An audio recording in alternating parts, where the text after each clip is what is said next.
আসসালামু আলাইকুম প্রিয় শিক্ষার্থীবৃন্দ। আমরা আজকে বাফার দ্রবণের সর্বশেষ ক্লাস আমরা আজকে করব।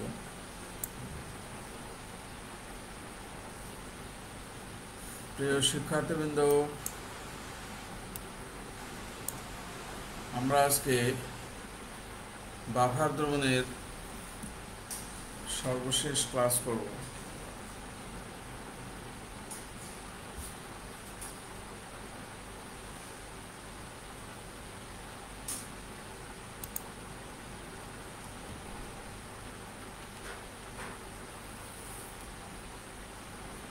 তোমরা সবাই যোগদান করো।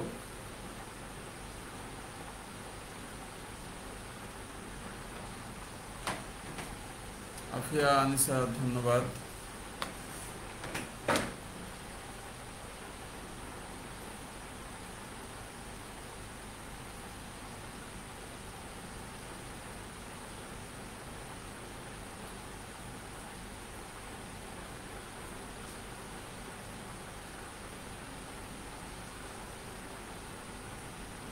আমরা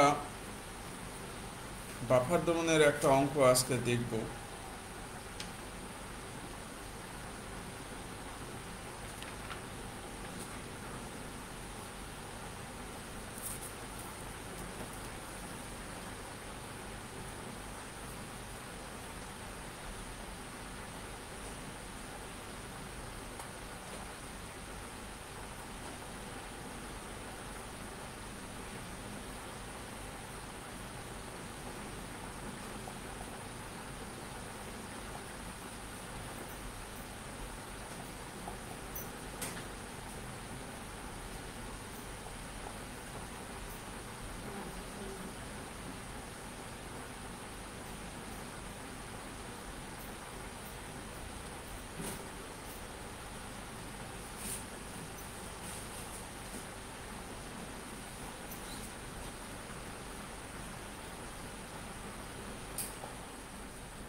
প্রিয় শিক্ষার্থীবৃন্দ,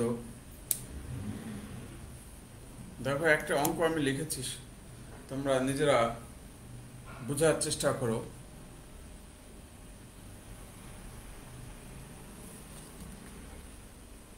সবাই অঙ্কটার দিকে খেয়াল করো।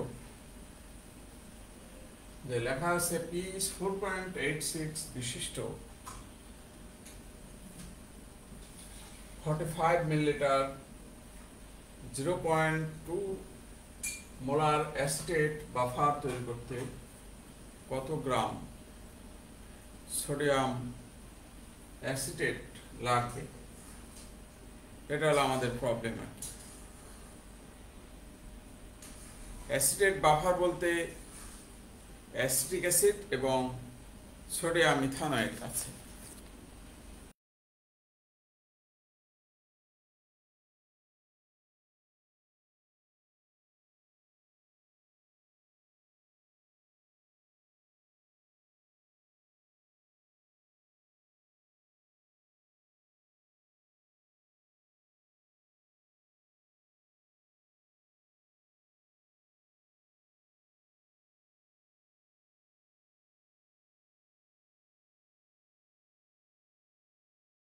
গ্রাম সোডিয়াম অ্যাসিটেট লাগবে। তো আমরা এখান থেকে এখন অঙ্ক করব, ভালোভাবে কীভাবে অঙ্কটা করা যায় তোমরা নিজেরাই চেষ্টা করো আর কি।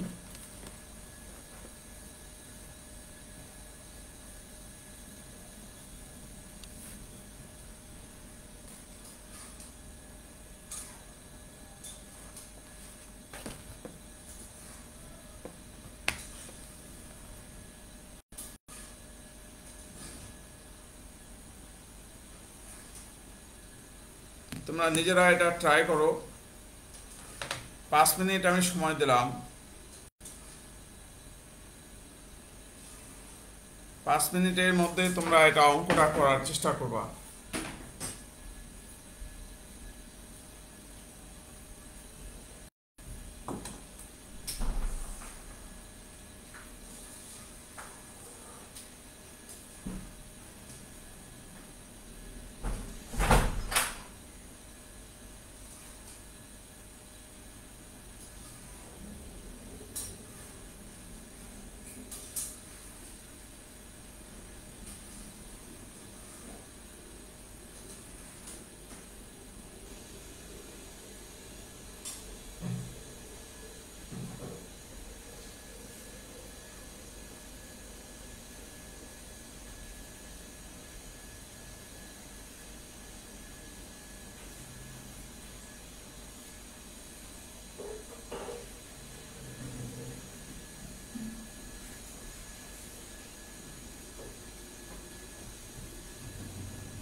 অঙ্কটা কি হয়েছে? ওকে, মৌমিতা ইয়াসমিন বলছে ডান। Thank you. রেজাল্ট কত?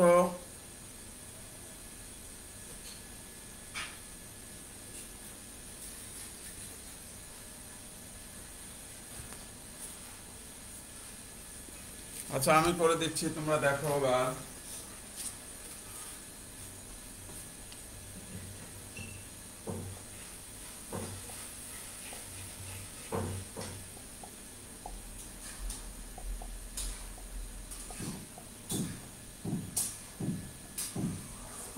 45 মিলিলিটার বাফার ঘনমাত্রা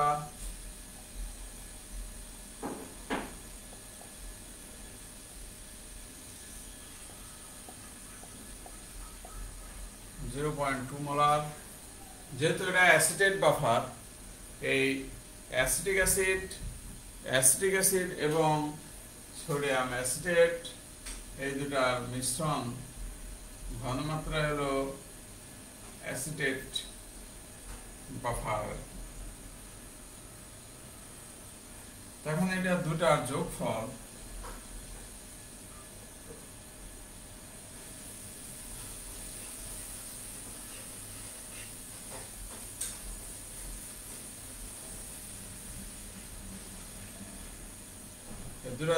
হলো 0.2। যেহেতু অ্যাসিডেট বাফার 0.2 মোলার, তার মানে হলো ইথানের অ্যাসিটিক অ্যাসিড সোডিয়াম অ্যাসিটেট মিশ্রণ ঘনমাত্রা সমান 0.2 মোলার। এইটা জিনিসটা এখানে বুঝতে হবে। ওকে, এইবার দেখো, যদি ইথানিক অ্যাসিড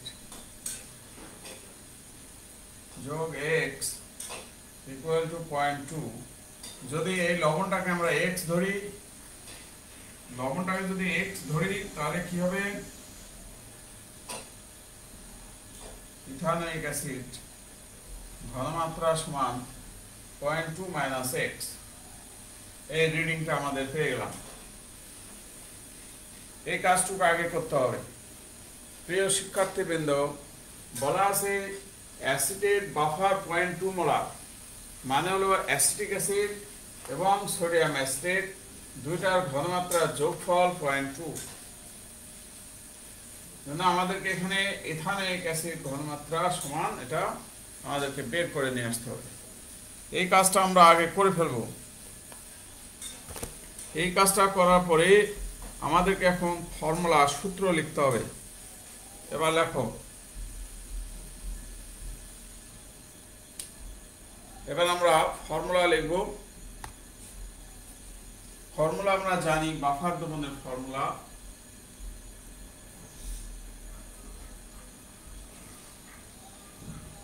আমরা এটা মুছে দেই।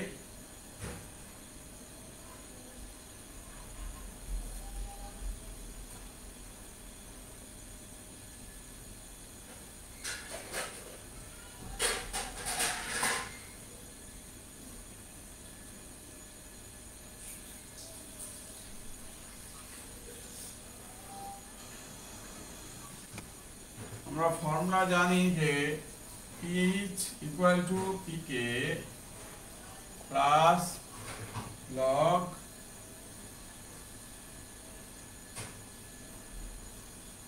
লবণ ঘনমাত্রা by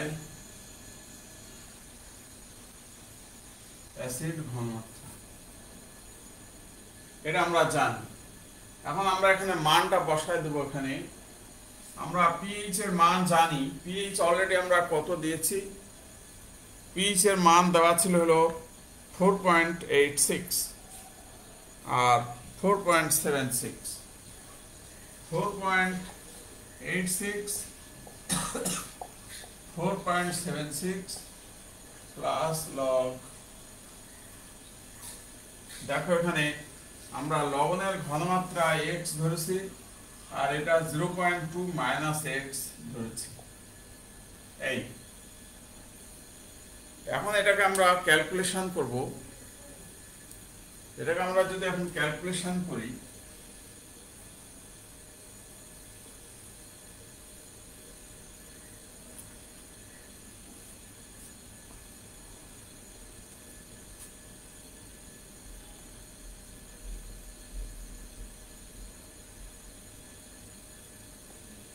equal to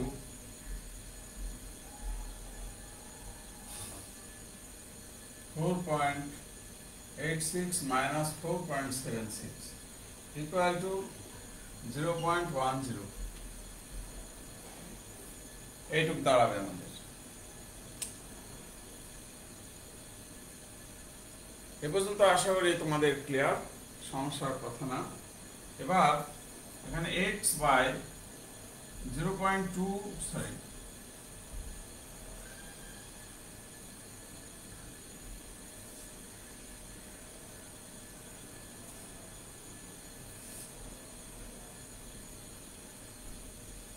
0.2 minus x equal to log inverse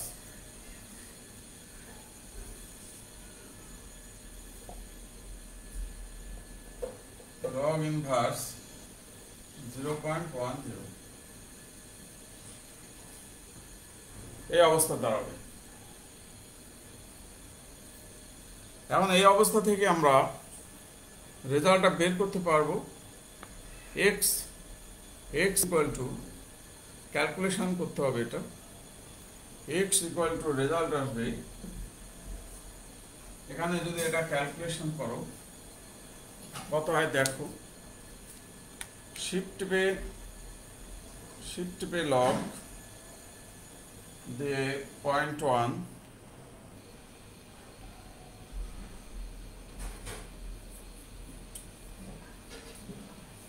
এটা হয় হলো 1.258,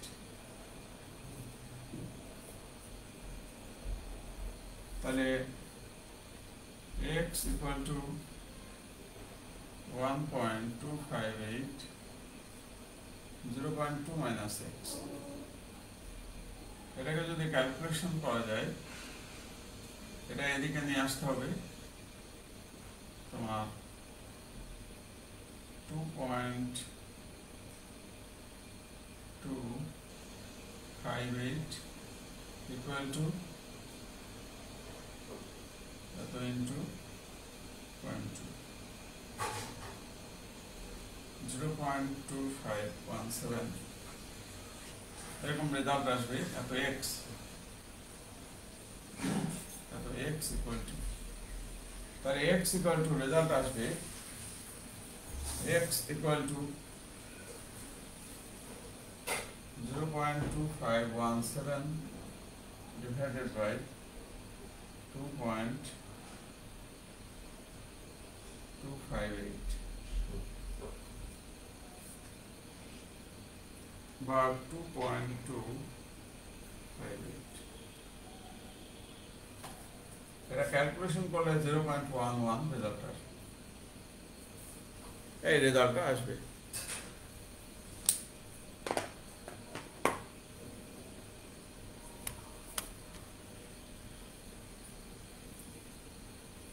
হ্যাঁ, সিজলিন আক্তার, জান্নাতুল ফেরদৌস, ভিডিও বারবার ইন্টারাপ্টেড হচ্ছে। হ্যাঁ, নেটের প্রবলেম, আসলে নেট প্রবলেমে কিছু করার নাই এটা। হ্যাঁ, এটা লিখে নাও, এবার রেজাল্টটা এবার বের করে নাও। দেখো আমরা x সমান পেয়ে গেলাম 0.111 মোলার।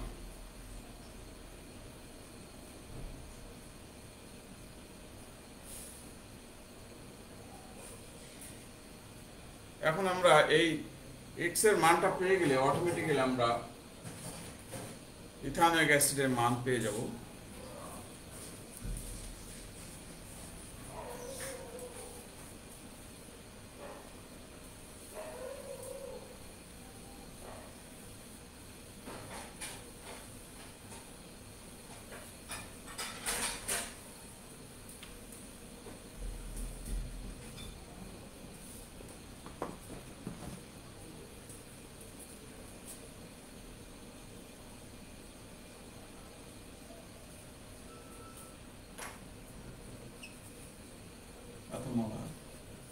সোডিয়াম ইথানয়েড ঘনমাত্রা এত মোলার।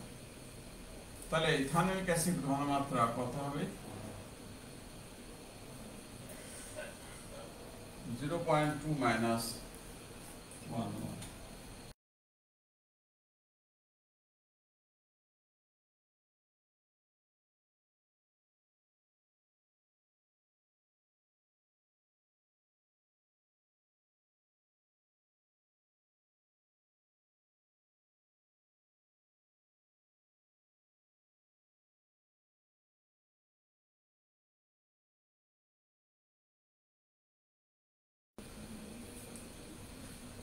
রেজাল্টটা এখন ভালোভাবে করে নাও।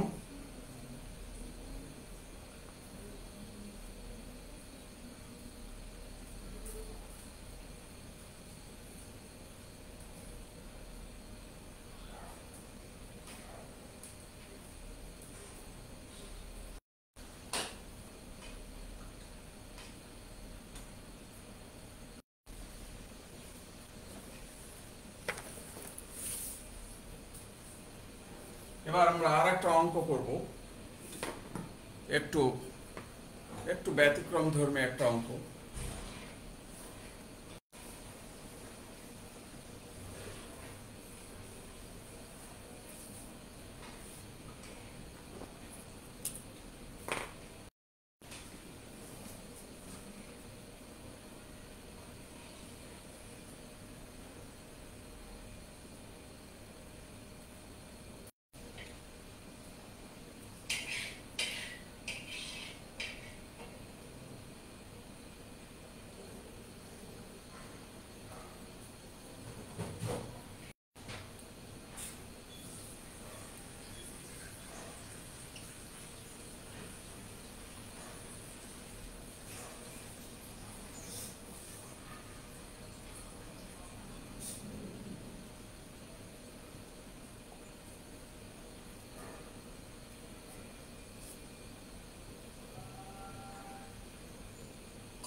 একটা মোটামুটি বড়সড় একটা অঙ্ক আমরা লিখেছি। এবার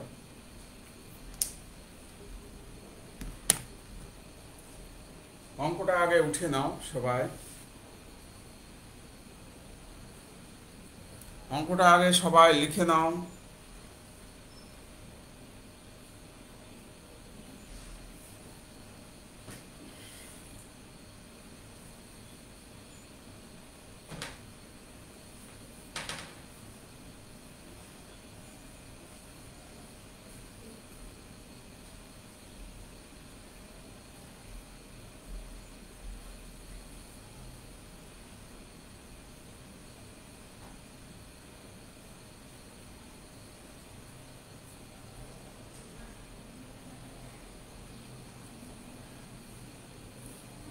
ওকে, অঙ্কটা লেখা হয়েছে।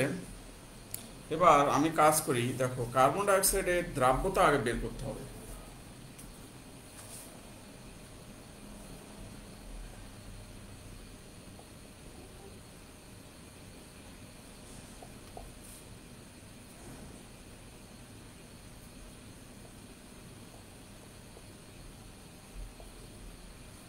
এটা হলো ফর্মুলা।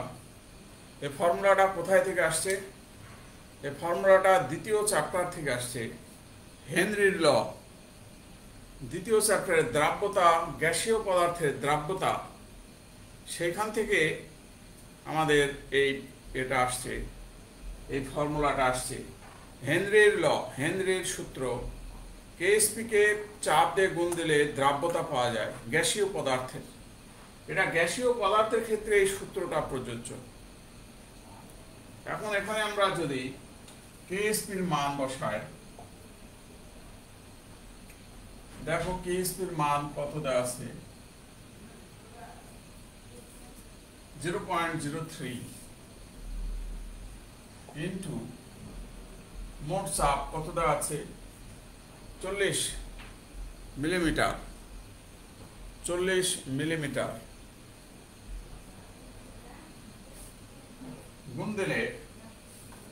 গুণ দিলে যে রেজাল্ট আসে এটা 1.2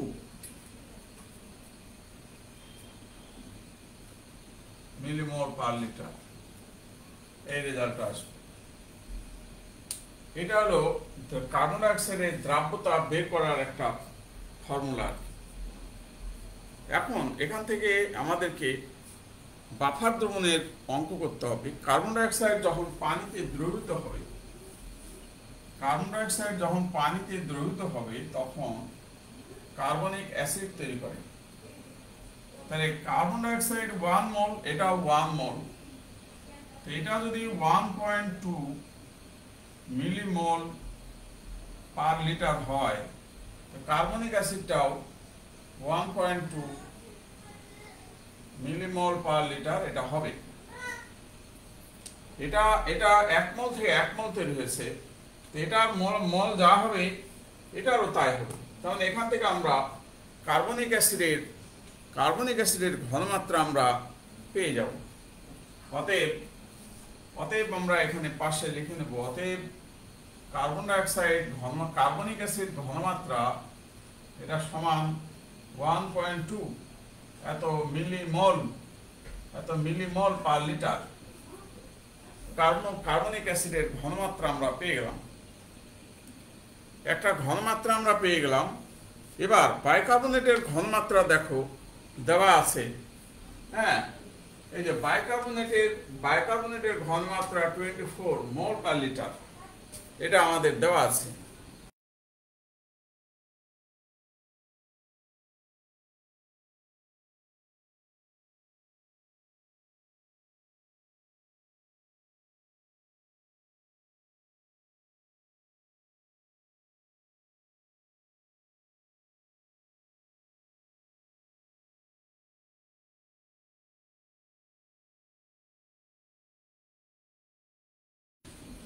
তাহলে আমরা দুটো তথ্য আমরা পেয়ে গেলাম। একটা তথ্য হলো বাইকার্বনেটের ঘনমাত্রা, আর একটা তথ্য হলো কার্বনিক অ্যাসিডের ঘনমাত্রা। আমরা দুটা তথ্য পেয়ে গেলাম। তাহলে বাফার দ্রবণ বের করতে গেলে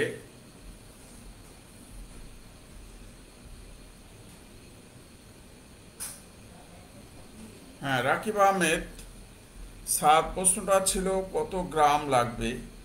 স্যার আপনি তো মোলার থেকে মোলার বিয়োগ দিলেন। হ্যাঁ, মোলারিটি পেয়ে গেলাম। আমরা মোলারিটি যখন পেয়ে গেলাম, সে মোলার দ্রবণ থেকে তারপরে ভর বের করতে হবে। হ্যাঁ, আমরা ভরটা বের করা হয় নাই। আচ্ছা, এই অঙ্কটা করার পরে আমি করে দিচ্ছি আর কি। রাকিব আহমেদ ঠিক বলছো। আমরা এই অঙ্কটা শেষ করে নেই আগে, এই অঙ্কটা শেষ করে নেই, তারপরে আমরা নেক্সট করে দিচ্ছি। তাহলে এখানে আমরা দুটা তথ্য পেয়ে গেছি। এখন আমরা এটা মুছে দেই, অঙ্কটা প্রয়োজন নাই।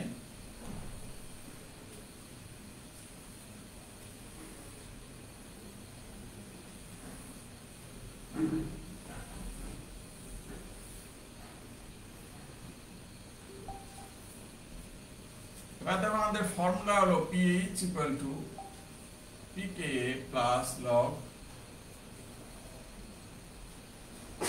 লবণ ঘনমাত্রা বাই অ্যাসিড ঘনমাত্রা। এটা হলো আমাদের ফর্মুলা। এই ফর্মুলাতে আমরা pH ইকুয়াল টু পিকে, পিকে এর মান দেওয়া আছে 6.1 প্লাস লবণ ঘনমাত্রার মান দেওয়া আছে 24 আর অ্যাসিড ঘনমাত্রার মান দেওয়া আছে 1.2। এটাকে যদি আমরা ক্যালকুলেশন করি, ক্যালকুলেশন করলে রেজাল্ট আসবে হলো 7.4। তাহলে মানুষের রক্তের যে রক্তের পিএইচ হলো 7.4। তার প্রথমে আমরা কার্বন ডাইঅক্সাইডের দ্রাব্যতা আগে বের করে নেব।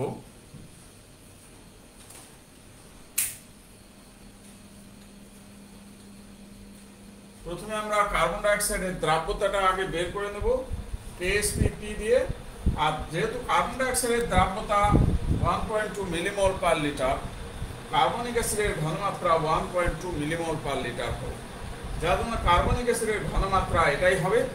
আর বাইকার্বনেটের ঘনমাত্রা 24 মিলিমোল পার লিটার দেওয়া আছে, আর পিকে এর মান 6.1 দেওয়া আছে। দিলেই রেজাল্ট করলে আমরা অঙ্ক উত্তর হয়ে যাবে।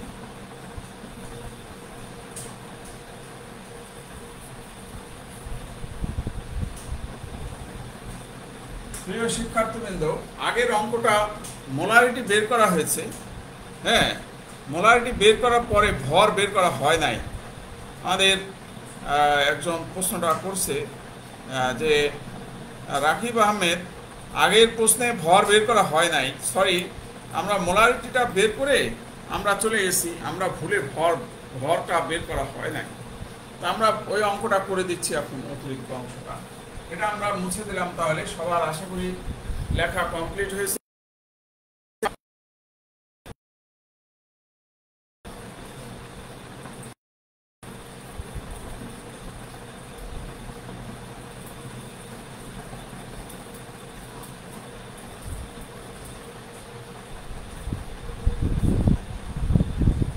ওকে, দেখো, আগে আমরা যে মোলারিটি বের করেছিলাম যে সোডিয়াম ইথানয়েটের মোলারিটি, আগের অঙ্কটা পূর্বের অঙ্ক 0.11 মোলার। পূর্বের অঙ্কটা, আগের অঙ্কটা আমরা পূর্বের অঙ্ক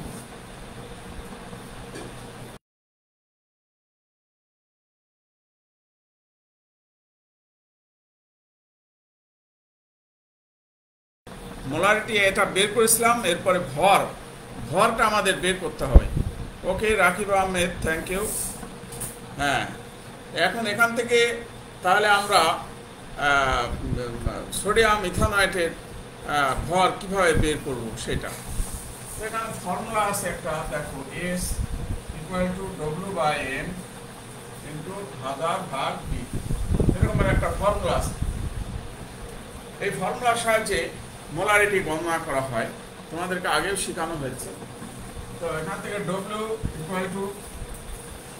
SMV/1000। এখানে আমরা যদি S এর মান দেখো 0.11, এখানে M হলো আণবিক ভর 82 হবে, আর দ্রবণের আয়তন অঙ্কে কত দেওয়া ছিল, 45। দ্রবণের আয়তন 45 দেওয়া ছিল, ডিভাইডেড বাই 1000। এটা যদি আমরা ক্যালকুলেশন করি তাহলে এটার ভর আমরা পেয়ে যাব। এটা ভর বের করলে রেজাল্ট করলে কত হবে, 0.41।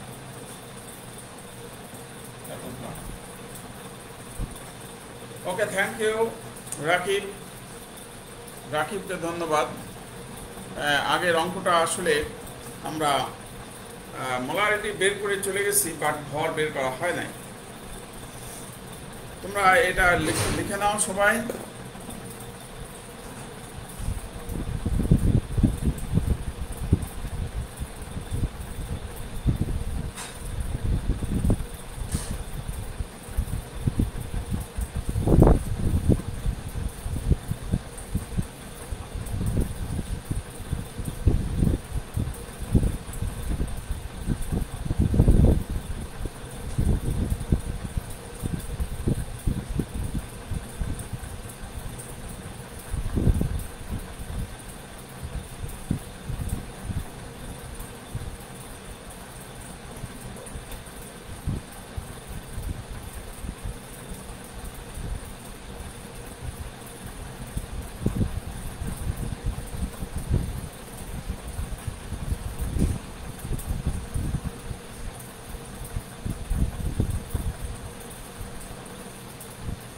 ওকে, আশা করি প্রিয় শিক্ষার্থীবৃন্দ সব লেখা হয়েছে।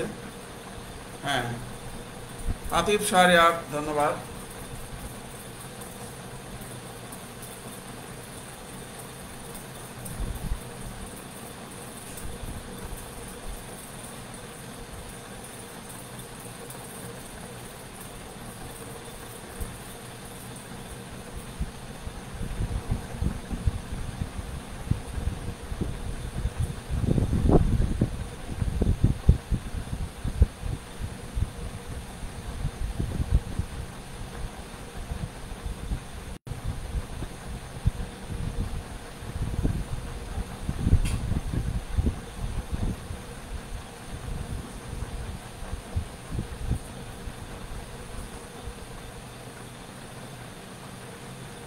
এবার আমরা বাফার দ্রবণের আরেকটা অঙ্ক করার চেষ্টা করব।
এবার আমরা এই অঙ্কটা করার ব্যাপারে ট্রাই করব।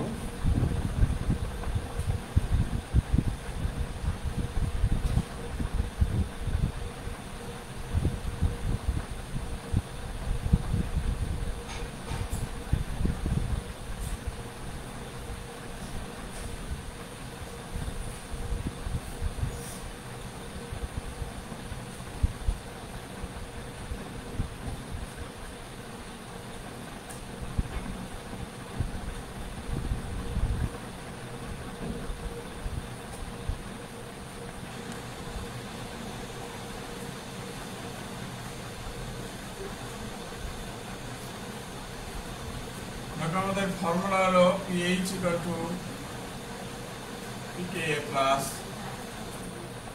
log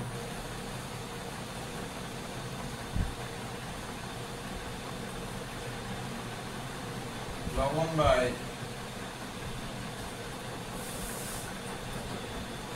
অ্যাসিড ঘনমাত্রা। এটা আমরা জানি। এখান থেকে এখন pH এর মান দেওয়া আছে 5 আর pK এর মান দেওয়া আছে 4.76।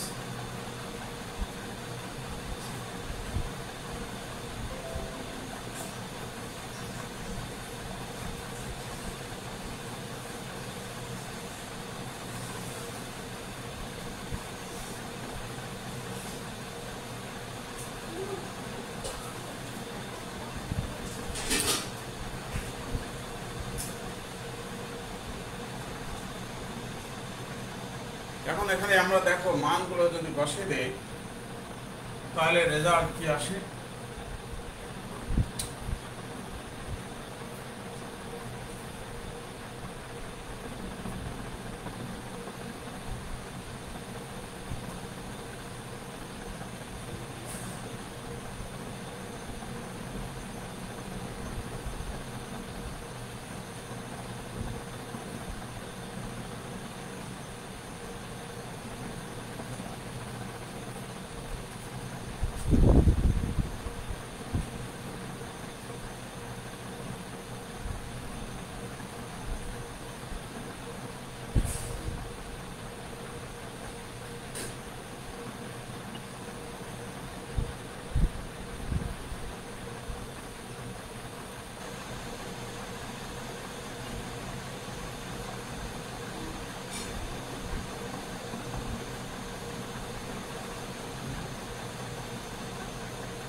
1.73 এই রেজাল্ট আমরা পাবো।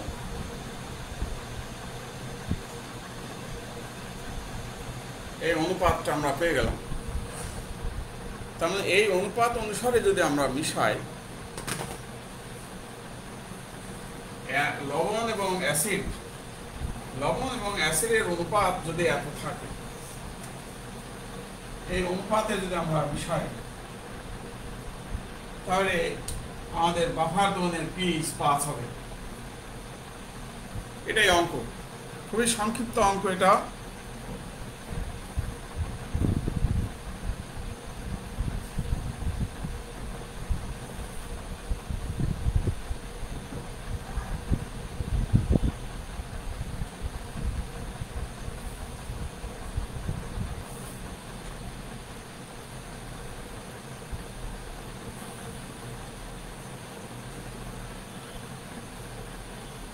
ওকে প্রিয় শিক্ষার্থীবৃন্দ, আমাদের বাফার দ্রবণের অঙ্ক আজকে আমরা শেষ করে দিলাম।